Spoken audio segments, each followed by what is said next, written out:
ఆంధ్రప్రదేశ్లో పవన్ కళ్యాణ్లా బీహార్లో Prashanth Kishore king maker అవుతారా? రాజకీయ పక్షాలకు నాయకులకు అద్దె బుర్రలుగా పనిచేస్తూ ఎన్నికల్లో విజయానికి నానా సలహాలు ఇచ్చే వ్యూహకర్తలే స్వయంగా ఎన్నికల రంగంలోకి దిగితే విజయం వరిస్తుందా? ప్రచారకర్తలుగా సలహాదారులుగా తెర వెనుకే మిగిలిపోకుండా తామే స్వయంగా నాయకులు కావాలన్న ఆశతో వచ్చే ఆ వ్యూహాత్మక నిపుణుల్ని ప్రజలు ఆదరిస్తారా? ఎన్నికల వ్యూహకర్త ప్రశాంత్ కిషోర్ ఒక రాజకీయ పార్టీని స్టార్ట్ చేసి బీహార్ ఎన్నికల బరిలోకి దిగారు. ఎన్నో రాజకీయ పక్షాలను గద్దెనెక్కించిన తాను ప్రజల హృదయాలను గెలవలేనా అన్న విశ్వాసంతో అక్టోబర్ 2న గాంధీ జయంతి నాడు జన్ సురాజ్ పార్టీని ప్రకటించారు. వచ్చే ఏడాది బీహార్ అసెంబ్లీ ఎన్నికల్లో అన్ని స్థానాల్లోనూ పోటీ చేసి గెలిచి అధికారాన్ని కైవసం చేసుకోగలనన్నది ప్రశాంత్ కిషోర్ విశ్వాసం. కానీ జన్ సురాజ్ పార్టీ ప్రభావం మీద మాత్రం భిన్నాభిప్రాయాలున్నాయి. గాంధీ జయంతి నాడు ప్రశాంత్ కిషోర్ మద్య నిషేధం గురించి కాక ఇప్పటికే ఉన్న నిషేధాన్ని తొలగించి మద్యాన్ని ప్రవహింపజేస్తానని ప్రకటించేశారు. బీహార్లో మద్య నిషేధం అమలు మీద భిన్నాభిప్రాయాలున్నాయి. ముఖ్యమంత్రి నితీష్ కుమార్ తన మద్య నిషేధ అమలు నిర్ణయం సూపర్ హిట్ అని చెప్పుకుంటూ ఉన్నారు. మహిళలు నితీష్తో ఫోటోను ఆరాధిస్తూ ఉన్నారని, నిరుపేదల కుటుంబాలు బాగుపడి కాస్తంత దాచుకుంటూ ఉన్నాయని జేడీయూ పార్టీ ప్రచారం చేసుకుంటూ ఉన్న పరిస్థితి. మిగతా రాజకీయ పార్టీలు ఏవో విమర్శలు చేస్తూ ఉంటాయి. కానీ నిషేధం అటర్ ఫ్లాప్ అయినందున దాన్ని ఎత్తేయాలని అనడానికి మాత్రం సంకోచిస్తూ ఉంటాయి. ఈ పరిస్థితుల్లో తాను బీహార్లో అధికారంలోకి వచ్చిన పావు గంటలో మద్య నిషేధాన్ని ఎత్తేస్తానని, రాష్ట్రంలో కుప్పకూలిన విద్యారంగాన్ని ఉద్ధరించడానికి ఆ సొమ్మును ఖర్చు చేస్తానని ప్రశాంత్ కిషోర్ ప్రకటించిన పరిస్థితి. మద్యం అమ్మకాల ద్వారా వచ్చే రాబడి అంతా విద్యారంగాన్ని బాగు చేయడానికి ఈ 5 ఏళ్ల కాలంలో ఎంత కావాలన్న జమా ఖర్చులు ప్రశాంత్ కిషోర్ ప్రజలకు విప్పు చెప్పాల్సిన పరిస్థితి కనిపిస్తోంది. బీహార్కు రావాల్సిన డబ్బును మోదీ తన గుజరాత్కు తరలించుకుపోతూ ఉన్నాడని, కేంద్రం నుంచి బీహార్కు రావాల్సిన దాన్ని రాష్ట్ర నేతలు సాధించడం లేదని కొన్ని రాజకీయ విమర్శలు సైతం పీకే చేశారు. ప్రజెంట్ జేడీయూ అధినేత బీహార్ ముఖ్యమంత్రి నితీష్ కుమార్ ఎన్డీఏలో ఉన్నారు. సో రాష్ట్ర ప్రయోజనాల కోసం ఆయన ఏం చేస్తూ ఉన్నారు అని చెప్పి ప్రశాంత్ కిషోర్ క్వశ్చన్ చేస్తున్న పరిస్థితి కనిపిస్తోంది. సో ప్రజాకర్షణ వ్యాఖ్యలు అలాగే మిగతా పక్షాలపై విమర్శల్ని అటుంచితే పార్టీ నిర్మాణం, ఎమ్మెల్యేలు, ఎంపీలు తదితర ప్రజాప్రతినిధుల ఎంపిక ప్రక్రియల విషయంలో జన్ సురాజ్ పార్టీ అనుసరించబోయే విధానం మిగిలిన పార్టీలకు కాస్త భిన్నంగానే ఉంది. ఆంధ్రప్రదేశ్లో జేఎస్పీ, బీహార్లో జేఎస్పీ. జేఎస్పీ అంటే జనసేన పార్టీ, అక్కడ జన్ సురాజ్ పార్టీ. రెండు జేఎస్పీలే. కానీ JSP is not equal to that JSP.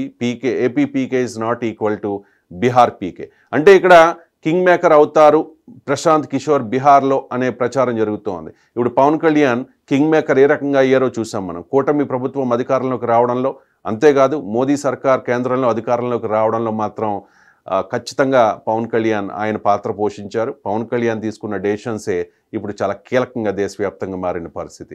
మరి ప్రశాంత్ కిషోర్ కూడా అదే తరహా ఎఫెక్ట్ చూపిస్తారా అంటే మిగిలిన పార్టీలకు కాస్త భిన్నంగానే ప్రశాంత్ కిషోర్ అడుగులు వేస్తూ ఉన్నారు. అమెరికా తరహాలో 6 నెలల ముందే అభ్యర్థులను ఎంపిక చేయడం, నెగ్గిన వారు నచ్చకపోతే వెనక్కి రమ్మనడం వంటి ఆసక్తికరమైన ప్రతిపాదనలు ఉన్నాయి.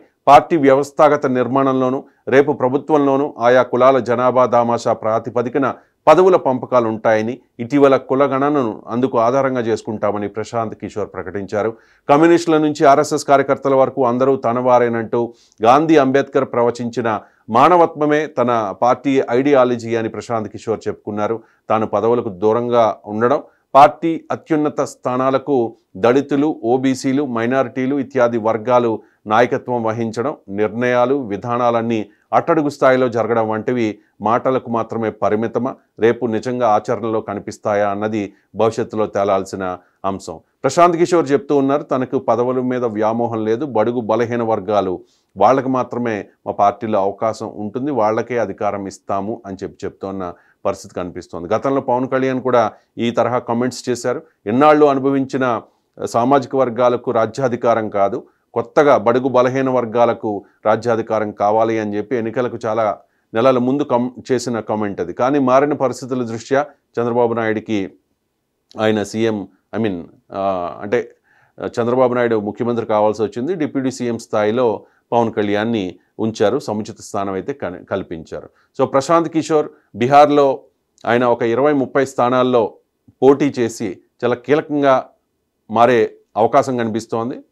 20-30 స్థానాల్లో గెలిచి కీలకంగా మారే అవకాశం కనిపిస్తోంది. సో పవన్ కళ్యాణ్ కూడా 60-70 సీట్లు అని అనుకున్నారు. కానీ 24 తీసుకుని ఆ తర్వాత 21కి దిగి ఆ 21కి 21 స్థానాల్లో గెలిచిన పరిస్థితి కనిపిస్తోంది. సో ఇక్కడ బీహార్లో నిజంగా జేడీయూ అండ్ ఆర్జేడీ ఈ రెండు పార్టీల మధ్య కీలకమైన పోరు జరగబోతోంది వచ్చే ఇయర్.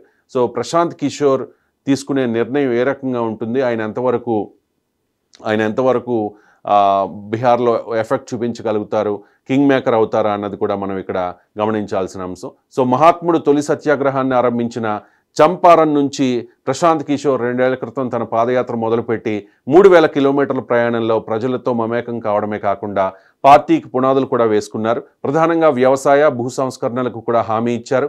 రాష్ట్రం నుంచి బ్యాంకులకు సమకూరుతోన్న దానిలో 4వ వంతు మాత్రమే తిరిగి రుణంగా అందుతోన్న తీరును మార్చి రెట్టింపు వ్యాపార వ్యవసాయ రుణాలు ఎలా తేగాలనో కొన్ని లెక్కలు కూడా చెప్పారు ప్రశాంత్ కిషోర్. కాస్తంత పేరున్న రాజకీయ నాయకులు, ఉన్నత స్థాయి మాజీ అధికారులు కొందరు ఇప్పటికైతే ప్రశాంత్ కిషోర్ చుట్టూ చేరిన మాట నిజం. మనం చూసాం ఎన్నికలకు ముందు లోకేష్ కూడా ప్రశాంత్ కిషోర్తో భేటీ అయ్యారు. ప్రశాంత్ కిషోర్ సలహాలు చంద్రబాబు నాయుడు తీసుకున్నారు అని చెప్పి పెద్ద ఎత్తున వార్తలు వచ్చాయి. దీన్ని టీడీపీ కూడా ఖండించిన పరిస్థితి ఎక్కడా కనిపించలేదు. దశాబ్దాలుగా వెనకబడిన బీహార్ను 1-2 దశాబ్దాల్లో ఉద్ధరించడానికి జన్ సురాజ్ పార్టీకి నిర్దిష్టమైన ఆచరణ మార్గాలు ఉన్నాయని చాలామంది ఇంటలెక్చువల్స్ చెబుతున్న పరిస్థితి, ఆ పార్టీకి సింపథైజర్స్గా ఉన్నవాళ్ళు. సో బీహార్ రాజకీయ రంగంలో మరో పక్షానికి తగినంత వ్యాక్యూమ్ ఉన్న మాట నిజమే, కానీ పీకే అధికారంలోకి రావడం మాత్రం కల్లా అని చెప్పి కొంతమంది తీసిపారేస్తున్న పరిస్థితి. 25-30 స్థానాలు రాకపోవా అని చెప్పి మరికొందరు లెక్కలు వేస్తూ ఉన్నారు. నిజంగా ఆ 25-30 కనుక వస్తే పవన్ కళ్యాణ్, ఆంధ్రప్రదేశ్లో పవన్ కళ్యాణ్లా అక్కడ ఆయన కింగ్ మేకర్ ఖచ్చితంగా అవుతారు. ఇంతవరకు ఎంతోమందికి అద్దె బుర్రగా వ్యవహరించిన ప్రశాంత్ కిషోర్ ఆరంభించిన ఈ పొలిటికల్ స్టార్టప్ భవిష్యత్తు ఎలా ఉంటుందో, ఆంధ్రప్రదేశ్లో పవన్ కళ్యాణ్లా బీహార్లా ప్రశాంత్ కిషోర్ కూడా కింగ్ మేకర్ అవుతారో లేదో చూడాల్సిన అంశం.